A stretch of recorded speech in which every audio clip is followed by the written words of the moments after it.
Welcome to another edition of Showtime with Coop.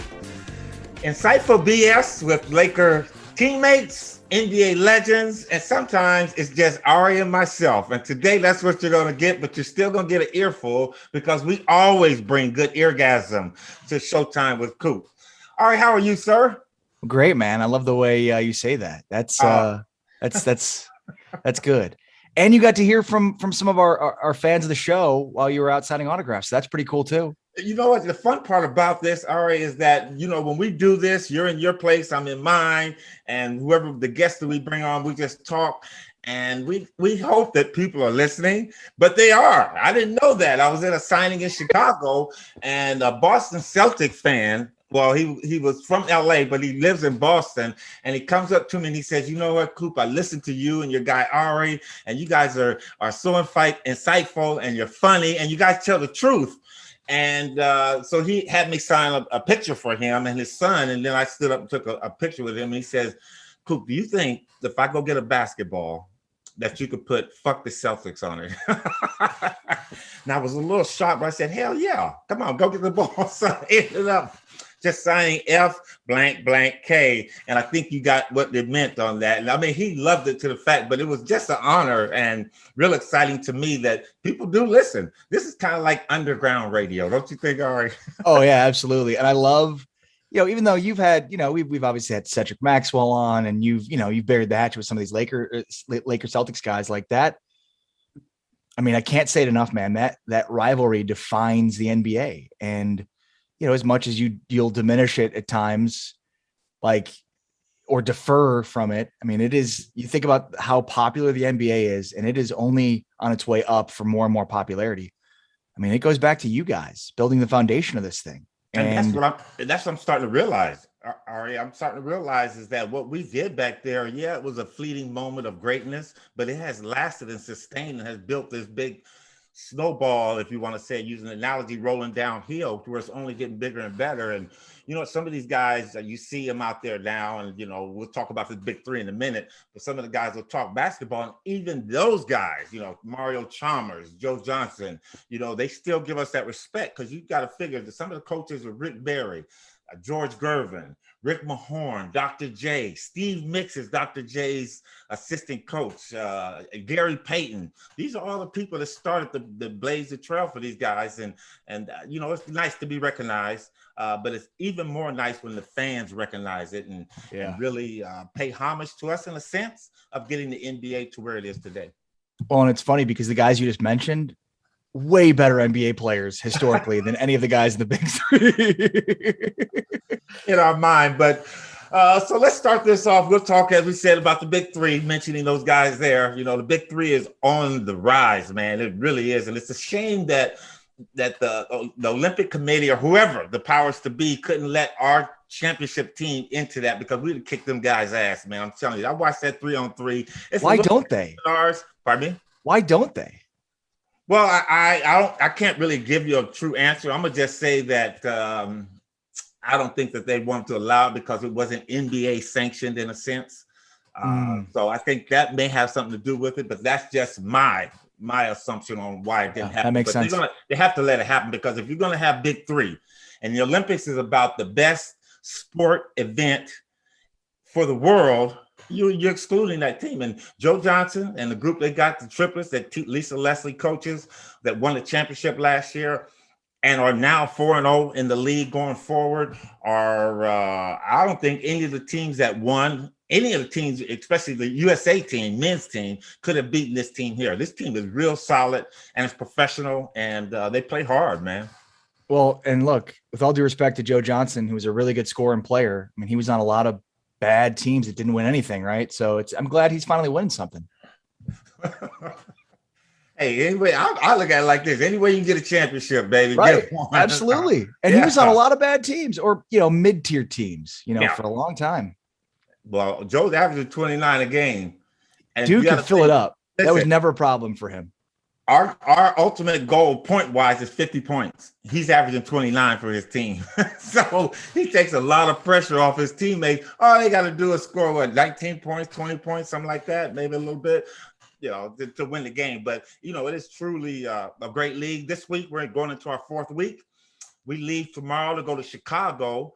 We were supposed to be in New Orleans for like a doubleheader thing down there, but because of COVID, the procedures that are happening down there is on the rise. They really did a great job of changing us and keeping us playing. So we fly into Chicago, and Thursday we play in Chicago, and then Saturday we play in Milwaukee. And things are happening so fast. I don't know if it's Milwaukee first and then Chicago, but we're going to be there. We're landing in Chicago. We're staying in Chicago and driving or whatever. But if you're out there and you're listening, we're going to be in your city this week, Thursday, and Saturday. You're going to get some great games. You get to see, like I said, the triplets are 4-0. Jackson, what's his name? Steven Jackson. Yeah, he's a big time player in the NBA. He is now a coach for Trilogy and has a very good team. They're 3-1. Speaking of, what's your record? We're 1-3. We're just the opposite. I wish we could change that around. It was a typo and move that 3 in front, but we're 1-3, and we're struggling and we're having a hard time. This year I have Mario Chalmers, DeMar Johnson, Drew Gooden, picked up Ryan Hollins in the draft, and then we drafted a guy named Jeremy Pargo. They reduced us by 1 player this year, so everybody has 5, except the triplets who won. They have 6, but they can only play 5.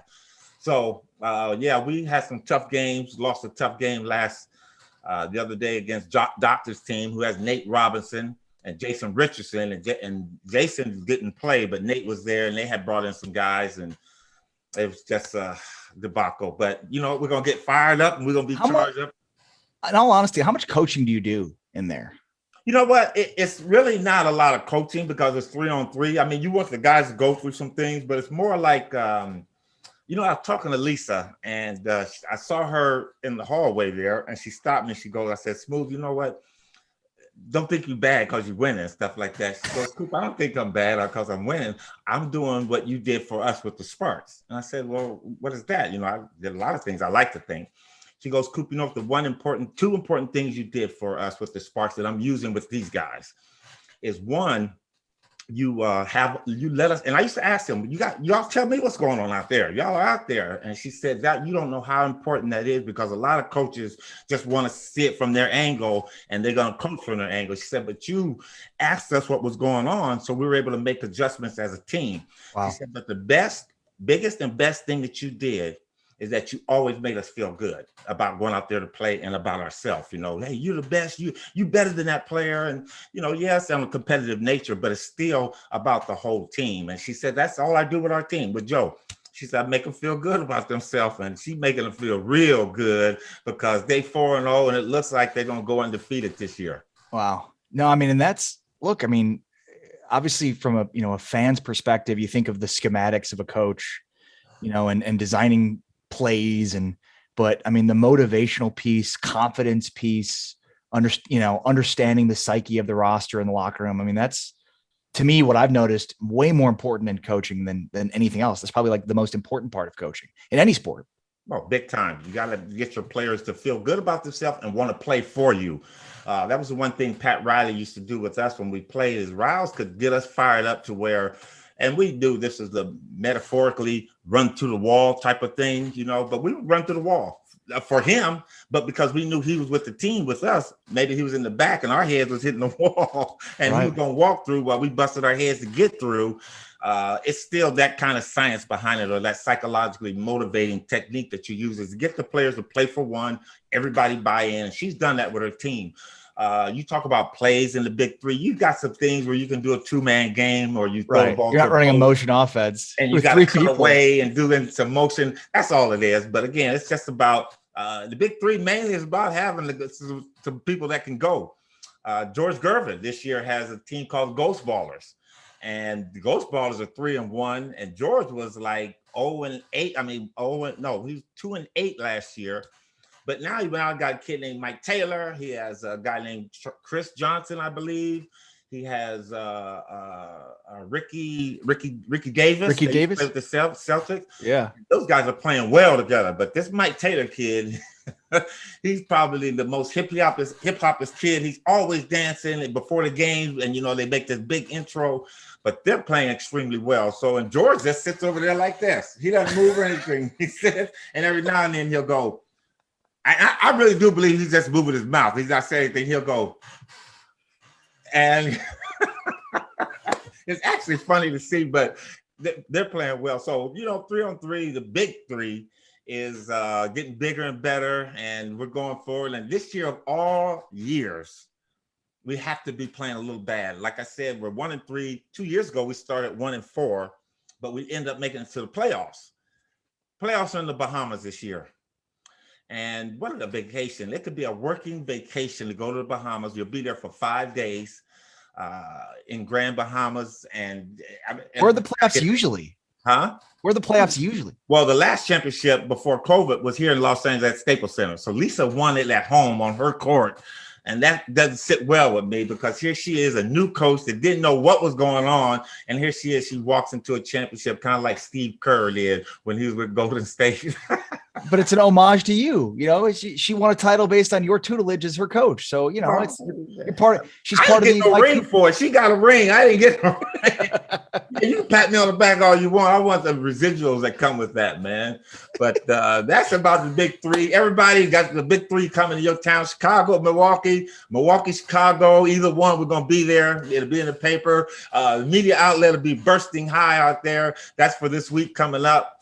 And hopefully the Threes company can turn this thing around. I think by the end of this week, we can be 3-3 with a good shot of going in, or we can be 1-5 thinking about going home early. But either way, I'm having fun. I'm coaching, and get out and see the big three, because it's real special. So with that, we'll end our big three segment. Again, you're listening to Showtime with Coop, insightful BS. And today is just Ari and I BSing each other. And next week, we got some special guests coming in. That'll take a little hiatus a little bit, but we're coming back strong. Let's talk about NBA basketball, all right? And you know what I'm going to talk about. Busy week with free agency starting, the draft.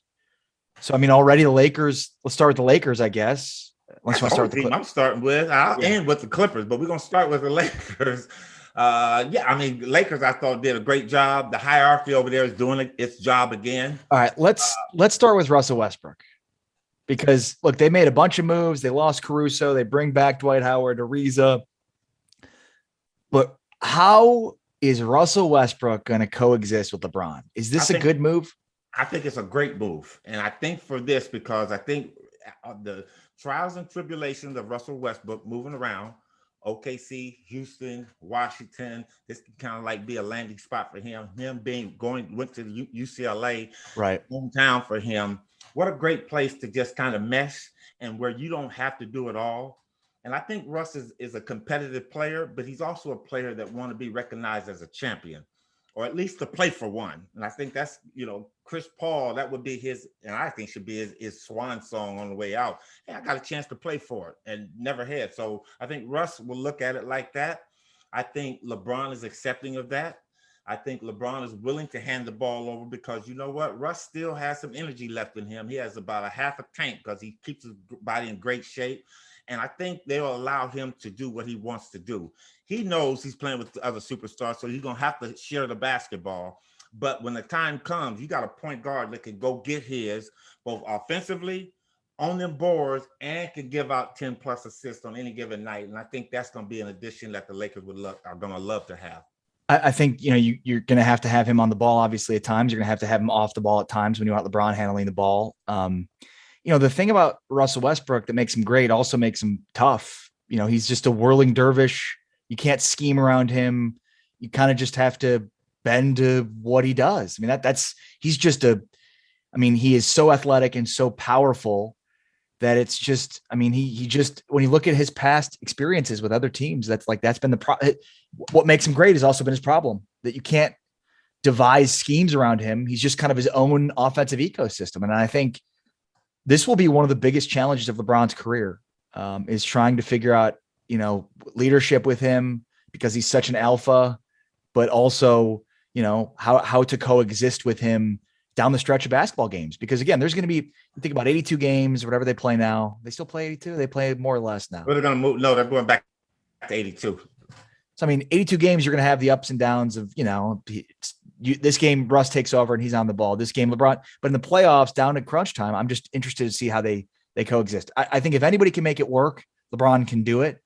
But it is going to be fascinating theater. And now, like, there's talks about them bringing Carmelo in, which I know, this isn't the type of player. This is the type of player that Russ is at this point. Carmelo's, a guy comes off the bench and can contribute for you, but it's going to be a very interesting season as they're trying to build the championship roster back up against around LeBron. And you listen, you in La La Land, Gollywood, you got all the things going. This is going to be a soap opera waiting to, I think it's going to either be for the bottom to drop out of it or for them to win a championship, especially if you bring Carmelo in the mix, which I don't think is a bad idea. I think his time in Portland really has given him a chance to do an ego check.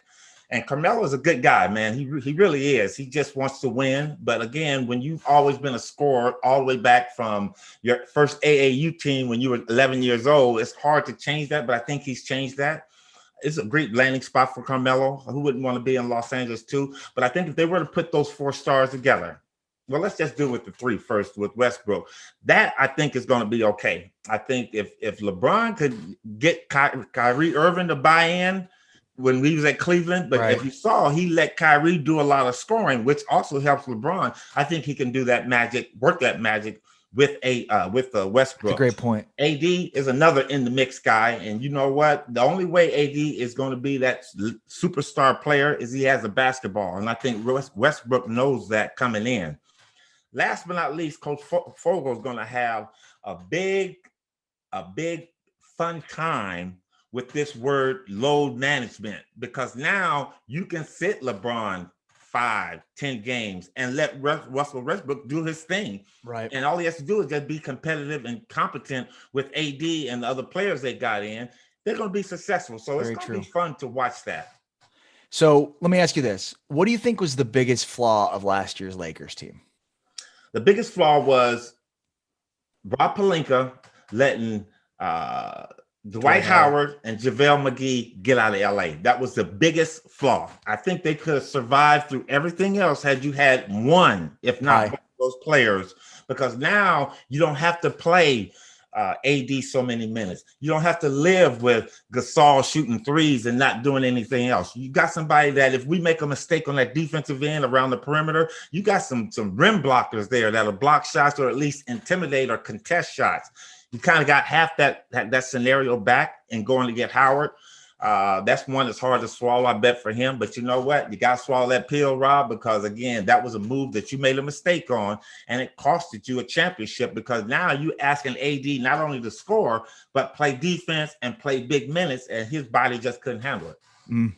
Yeah, it's a great point. And I'm sure Pelinka bringing Dwight Howard back gives you a pretty good idea of, hey, we missed you last year. We missed taking that toll. And look, I think one of the things that's probably underappreciated is having a guy like Dwight Howard that takes some of the wear and tear off of Anthony Davis over the course of the year, right? If Anthony Davis is guarding a 4 or guard, if he's able to guard not have to guard a 5 and bang inside, and that's one of the things I think was underappreciated about Dwight Howard and JaVale McGee the year before, where it's like, now you don't have that wear and tear every game, having to bang with a 5 every single game, where it's like you can slide Dwight Howard into the 5, have him bang down low. And, and now you're helping Anthony Davis. So I agree with you. They bring back Dwight Howard. They lose Alex Caruso. They bring back Trevor Ariza, Wayne Ellington, and Kent Bazemore. So they're bringing a lot of guys that have been with the Lakers previously back into the fold. How about the loss of a guy like Caruso? And ultimately, Coop, what do you think about all these moves that have been made? And not going to miss Caruso. I think with the players that they brought in, and if you notice, the significant part about Bazemore, Ellington, Trevor Ariza, all those guys are great role players. They're not going to look to do more. They're not going to look to. They'll expect to fill in the holes and stuff like that, but they won't play out of their position. And I think that's what you had at times with Caruso, with Kuzma, with KCP. You had guys that wanted a bigger role instead of just playing their role. And I think these guys have come in and do a better job. Ellington is a flat out shooter, so you got to play him. I think Schroeder will be helpful too as a backup to Westbrook. And I think, again, those two being in OKC, now you got Schroeder playing his role, and you don't ask him to play extended minutes, and you'll get significant minutes from him for the amount of time that he plays now. So Lakers winning the title next year? Oh, for sure. Hands down. You know what? And you got a lot of seasoned vets there. That's the big important thing. Your three key players are big time superstar vets. And if the other guys come in and do their role, they're going to be all right. I don't see anybody that can beat the Lakers once they get in sync and get to rolling. Again, the biggest key is going to be what they do with their defense. And I think they'll be good. I think Westbrook takes times off on pick and rolls, but I think being with LeBron and them, somebody that get after you for taking time off will make him better. I don't see Phoenix beating them. I don't see Denver beating them. I don't see Utah beating them. And now we're going to move over to the Clipperland. You know, I'm a closet Clipper fan, so I'm going to come out the closet for a brief moment, but that's my assessment. Lakers win the championship. And I'm not going to tell you how many games. It could take them 5. It could take them 4. It could take them 7. They're going to win the championship. Of course. All right. How about the Clippers? They, Kawhi Leonard, is he leaving or is he going to come back? They bring back Nicholas Batum, who's a good piece. What's your feeling here on the Clippers? Well, before they got Westbrook, I would put money down on it that they were going to get, that Kawhi was coming to the Lakers. Now that's not going to happen. Okay. So I think what Kawhi done now is he's going to assess the situation real good. Obviously, letting his option extend out to where he's a legitimate free agent. And I think he's going to see what kind of moves they're going to make. You got the $114 million on the cap already between Zubac, Kennard, Kawhi, Ibaka, who opted in. And again, that was a major piece there. Right. Now, Kawhi was a major piece, but Ibaka was a piece that had they had him, they could have done a little bit more without Kawhi being there. I think they could have got to the Western Conference Finals. But with Ibaka coming back, I think it's going to be good. And I think, you know what? Paul George will finally be able to play, provided they put all the pieces together and Kawhi come back. He don't have to come out and be that big-time player. Now, another special piece to their thing is they got to get Reggie Jackson signed. That kid played great basketball throughout the whole series, throughout all the playoffs. And had they had Kawhi, Jackson's his play would have been insurmountable. He would have blew up really big because now you'd have got a chance to see him hit big shots with Kawhi on the court. I think Nicholas Batum is going to be a big part. They're going to have to do something with him, get him signed, or find a way to get him back. And the one thing I love about the Clippers, and I like underdogs, okay? Clippers are underdogs. One thing I loved about the Clippers play and watching them play this year is you got to see the emergence of Terrence Mann become that's going to be a star player in this league. That kid came through, man. In that Utah series, he showed what kind of player he was going to be. My thing is he's going to have to figure out if he's an offensive player or a defensive player. And in the NBA, you can be both of them, but you won't be good at either one. Right. Or you can say, I'm going to be a defensive player and be very good at it, or an offensive player and be very good at it. And he showed that he can knock down the three, but at the same time, he gave up a lot of defensive mistakes. So I think that's going to be their dilemma. And to your point, just for people that are like, what do you mean? Like you only have so much energy to give, right? So you're not going to be giving full energy on offense and full energy on defense. You sort of have to pick your spots. I think that's what a lot of people say about your game is your offense was underrated because you were using so much of your stamina and energy on defense. And that's why it was hard to shoot sometimes. I didn't have legs. Throw the ball to me. I'm wide open, man. You say, Coop, you got to shoot the ball. If I shoot this ball, it's going to be an air ball. I know where my energy lies. So I was always passive. But yeah, those are the things, you got to put a lot of energy. But at the same time, just going back to the Lakers for a moment, that's what made Russell Westbrook so great. There's a guy who had energy to score points, to get rebounds, and to give out assists, to triple-double, to break one of the greatest players that ever played this game record. And Big O. Yeah. So that's the decision I think he's going to have to make. And if I were him, and if I can give him any advice, I would tell him to be a defensive player. because defensive players stick around a long time. You look at myself, you look at Bobby Jones, just to name the two of us. John Havlicek, I'll throw him in there too, because John Havlicek was pretty good. Dennis Rodman.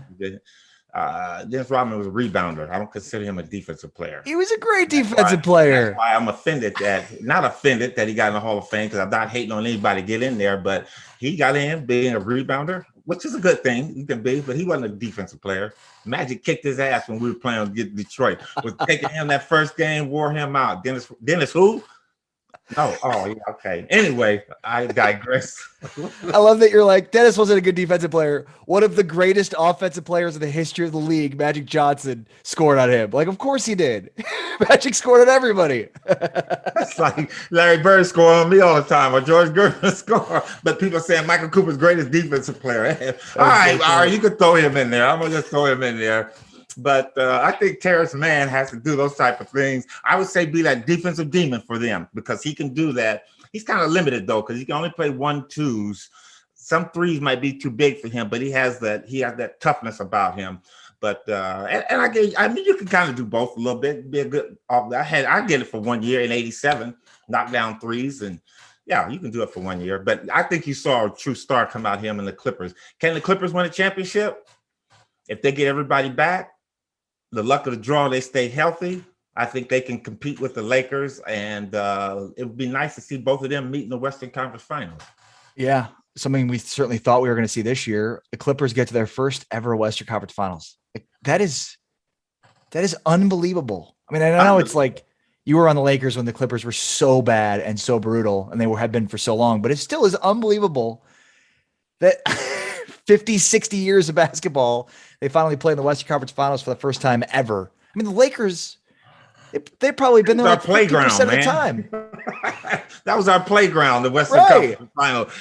It was so routine for us is that we didn't even hang Western Conference banners, because that you're supposed to get there. It's like Boston. Boston didn't hang no Eastern Conference. I mean, they have a few there, but their goal was, we're going to win the East. That's a no-brainer. It's about winning the whole thing. So, yeah, that is kind of startling. Crazy. Let me ask you this on Kawhi. He's got these recurring injury issues. I mean, you obviously, of course, you sign him if you're the Clippers. But I mean, how do you protect against that? Right. Because obviously your ceiling is Kawhi's health, but it's not just a one-off thing. He's got recurring issues with that knee. Well, I think you do the best you can with him, getting him somebody to be after him. I think load management will really benefit him a lot throughout the course of the season. But at the same time, Kawhi is such a competitor. I think he thinks of load management as being soft in a sense, because he wants to compete and come out there and play. So I think it's a catch-22 situation with him, because you just have to I wouldn't play him on back-to-back games for sure. I wouldn't do that. I think he would travel with the team, but you'd have to give him a day off in between, because they got enough to win, especially the games that you're supposed to win. And nowadays it's almost hard to pick them kind of games because everybody's so good. Because you would say, hey, Memphis, we're supposed to win. That kid, Ja Morant, that boy can play. So he's going to make you be competitive. So I just think they have to pick and choose the games that they play him. But if he comes back healthy as he can be, the Clippers are a team that can contend for a championship. Did this NBA playoffs tell you anything about the league in terms of, like, if the Lakers don't win it this year, or are as bad as they were in terms of output, right? Like if they don't get out of the second, they get out of the first round or the second round? Second. Are we starting to look at this and say maybe LeBron's done through winning championships? I mean, especially given, Trae Young and Luka Doncic. I mean, just the emergence, especially of these guys in the playoffs. You know, it's a young man's league, right? Yeah, I don't think you could say that. I think the league is just catching up with everybody, because the league has been so bad that these teams now are getting very good basketball players. Right. And they're starting to put the pieces together. So I don't think it's necessarily, and LeBron is getting up there, But that's why he needs help. And that's why this Westbrook thing is, I think, going to be a big addition along with the other people that they got to go with that roster. But I just think it just says a big testament to the league is getting better. Teams are wanting to win a championship. You look at Denver. I mean, the way that they play you very tough, play the Lakers very tough. And they did that. Just think when they get Murray back, they're going to be even that more dangerous. So I don't think that LeBron or the top teams are coming down. I think the bottom teams are coming up, and they're starting to be recognized. I don't think you see Phoenix have a season like they did last year. This past season, I think Phoenix will always be a team that's going to be very competitive. I think they'll go 1 or 2 rounds in the playoffs and get beat. But I don't, you got those dream teams or those wonder teams or those surprise teams that are rear their head for that time. And it's just like Milwaukee. I don't think Milwaukee gets to the finals next year. You don't think so? No, I think the East is going to be too big and too tough. I think Brooklyn will work really, really hard. And I think for some reason, the Magic will come together where Harden and Kyrie and Durant all are healthy the whole season. And if they do that, they're going to put many ass whoopings on a lot of people. I mean, there were a ton of injuries this year. It's funny, though, because it's like that happens every year. I mean, every year injuries dictate the outcomes of seasons. And, some teams can overcome it. Some teams can't. I don't know if there are more injuries this year, but 5, 6, 7 years from now, nobody will remember the injuries. Everybody remember, oh yeah, Milwaukee won the championship, right? Yeah. Like that was a surprise. And that's true to say. But the weird thing about the injuries, Ari, they weren't like those devastating knee injuries. They were like twists and tweaks. And hamstring is something you can come back off of. It's just a matter of you taking your time coming back. And I think these guys realize the amount of money that they can make. So they sit out a little bit longer. On a hamstring, and they don't do anything. I mean, I'm pretty sure they're getting the rehabbing done at practice and during their off times, but they wait so long that then when they try to come back full speed. No, a hamstring, and I've had many of those. I pulled them. I had a bad one, the hip pointers. I don't know if you ever had a hip pointer, but a hip pointer is something that takes about 4 or 5 months to come back. If you get a bad one, if you almost break the tip of that thing, because if you sneeze at home, you can re-injure that and set yourself back a week. So it was a lot of little injuries that happened through the NBA. And that to me was shocking. Is that load management, wear and tear? No, that's part of being a professional athlete. Football, baseball, basketball. Injuries come with the game. Yeah, well said. Well, all right. Big three we covered. Lakers we covered. And the Clippers we covered. I think we know where we're going. And we just want to say thank you to everybody that's been waiting for our show to come back. We always try to give you some very, very productive news. And we have a good time. Hopefully I was able to, for the Laker fans out there, Laker Nation, give you a little bit more something that you can hang your hat on. For the Clipper fans, and especially this guy named Clipper Darrell. You ever heard of him? Of course. Clipper Darrell, that guy there. Is he back? Wasn't he kicked out? He wasn't allowed to be there? Is Clipper Darrell back? Every time we run into each other, we almost start fighting because he's major smack. Seriously, I love the guy because he's so passionate about the Clippers. And I told him, I said, listen, the Clippers will be a winner when you take off that half white, half red, half blue jacket and put on some regular clothes and be a real fan. Then they'll be good. We should get Clipper Darrell on the show. We got to get Clipper Darrell on the show. You know what? I'm going to do that. That's who we need to get. And you want to hear some real sugar honey iced tea talk, Clipper Darrell can bring it. I'm going to work on getting him, all right? I'm going to get him. That'll be. I want to know, why the Clippers? What was he doing? Well, you know what? This is what he told me. Because I said, why can't you be a Laker fan? He said, Coop, listen, as a young guy coming up in LA, I used to like y'all. I was like y'all, but you know what? And when the Clippers came up here, it was like nobody likes them. And I said, you know what? I'm gonna be the first one to like him, but I'm gonna get him to tell the story the way he told it to me.